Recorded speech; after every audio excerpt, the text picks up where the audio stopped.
Ташаа мэдээлэл гарснаас хойш үнэхээр хүмүүс хяам идэлтгүй юм байна, цайны газар оролдохгүй юм байна гэсэн ийм ард түмэн ийм буруу ташаа ойлголттой болсон.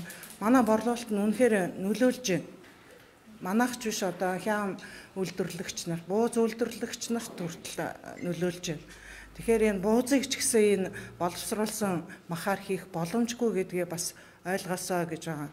Бид нар одоо энэ COVID-19-ийн нөлөөллөөр үнэхээр энэ хүнсний салбар дундаа махны салбарын маш их цохилтонд орсон байгаа. Хэцүү байна, эдийн засаг хүнд байна, худалдан авалт үнэхээр юм буурсан.